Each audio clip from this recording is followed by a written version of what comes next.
बलरामपुर जिले के विकासखंड कुसमी का बहुचर्चित 30 एकड़ जमीन के फर्जी रजिस्ट्री मामले में पीड़ित के घर पहुंचे पूर्व विधायक एवं संसदीय सचिव चिंतामणि महाराज जी जान लगाकर जमीन वापस दिलाने का किया वादा।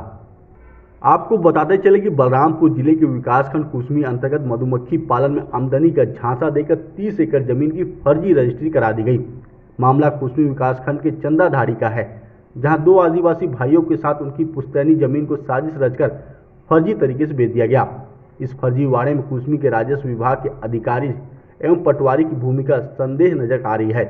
पीड़ितों ने मामले की शिकायत बलरामपुर कलेक्टर से कर दोषियों के खिलाफ उचित कार्रवाई की मांग भी की है।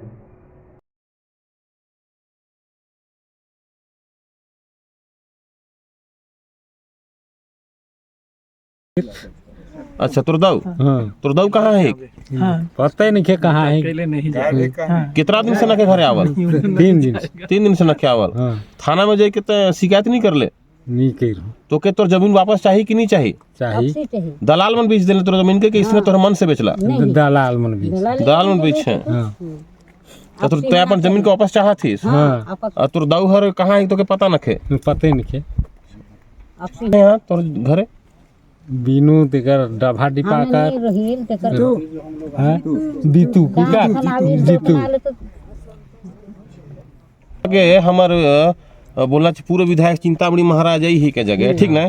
तो महाराज के तोर मन का कहना चाहा था? अपन हमर जमीन आपस होना चाहिए जो कहती। वहीं पूर्व विधायक एवं संसदीय सचिव चिंतामणि महाराज के कानों तक यह मामला पहुंचा।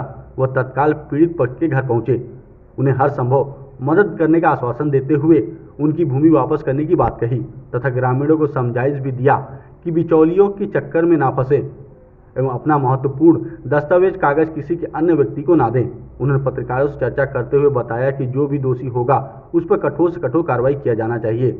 इस संबंध में उन्होंने कई अधिकारियों से भी चर्चा की एवं जानकारी के वितरण के रूप में बताया एवं कार्रवाई करने की बात कही।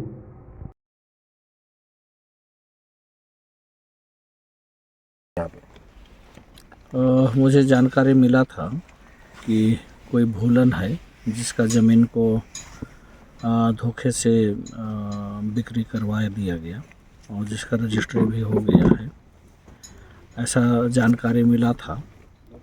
उसी संबंध में जानकारी लेने में गांव में आया था, तो यहाँ आने पर ये पता चला कि कुछ ज़मीन दलाल लोग यहाँ पर मधुमक्खी पालन होगा ऐसा करके भ्रमित करके उन लोगों को ले जा करके और रजिस्ट्री करवा दिया गया। जिसका ज़मीन है उसको ये पता नहीं है कि हमारा ज़मीन रजिस्ट्री हुआ है। जानकारी लेने पर ये पता चला कि लगभग 30.5 एकड़ ज़मीन भूलन और उसका एक भाई है जिसके नाम से ज़मीन है, उनका ज़मीन रजिस्ट्री हो गया है। तो इस तरह से जो गाँव में हो रहा है, क्या है, गांव के रहने वाले सीधे सरल लोग हैं, उनको इतना भी पता नहीं है कि हमारे साथ हो क्या रहा है। इस तरह का स्थिति को देखते हुए मैं इस गांव में आकर के ज़रा जानकारी ले लूं, इस हिसाब से आया था। यहाँ आने के बाद पता चला कि यहाँ एक मामला और है, धैर्य पिता लोहरा, उसका ज़मीन भी अभी कितना बिका है ये अभी तहसील में हम पता करेंगे। उसका भी ज़मीन बिका है और संभवतः उसके खाते में लगभग 7 लाख रुपया उसके खाते में है।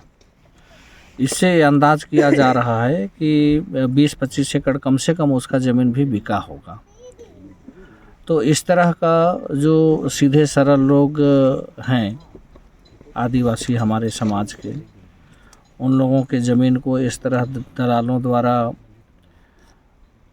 दलाली करके और कम कीमत पर रजिस्ट्री करवाया जा रहा है। और जानकारी तो ये भी मिल रहा है कि उनको जो अभी चेक में जो पैसा मिला है वो पैसा भी संभवतः इन लोग उससे निकलवा करके खुद रख लेंगे। फिर स्थिति को देखते हुए हम गांव में आए थे और यहाँ के सरपंच, उप सरपंच और गांव वाले को भी हम सजग किए हैं कि अगर इस तरह का कोई भी विषय आता है या कोई भी कागज़ में कोई दस्तखत करवाता है तो यहाँ एक समिति आज बना रहे हैं। उस समिति के उसके जानकारी के बगैर कोई कागज़ में दस्तखत नहीं करेंगे, या कोई भी योजनाओं का जानकारी लेकर के आ रहे हैं कि यहाँ मधुमक्खी पालन होगा या और कुछ नाम से अगर लोगों को ठगने की कोशिश करते हैं, तो उसके लिए वो समिति उस पर बात करेगा कि वास्तव में ये मामला है क्या। उसके आधार पर फिर गांव वाले या जो व्यक्ति है जिसको प्रभावित करना चाहते हैं वो कदम उठाएगा।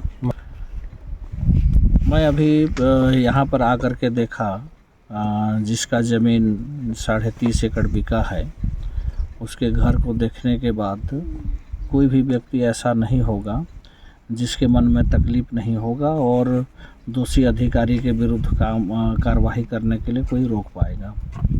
तो इसमें जो भी दोषी होंगे, चाहे अधिकारी हों चाहे दलाल हों, जो भी हैं, सब पर जांच करके, और जांच में हम कोशिश ये करेंगे कि उसमें सारा विषय सामने आए और जो भी दोषी होंगे सब पर कार्रवाई हो, जिससे कि आने वाले समय में इस पर रोक लग सके। महाराज अंतिम सवाल नहीं, यहाँ आने के बाद गांव वाले के द्वारा ये जानकारी मिला कि यहाँ आंगनबाड़ी कार्यकर्ता है। वो आंगनबाड़ी कार्यकर्ता नहीं बल्कि ज़मीन का दलाल है, ऐसा लोगों का कहना है।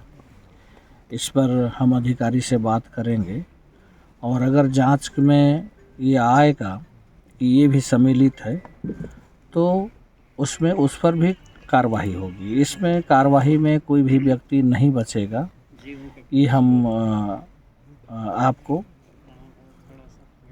आश्वस्त करते हैं।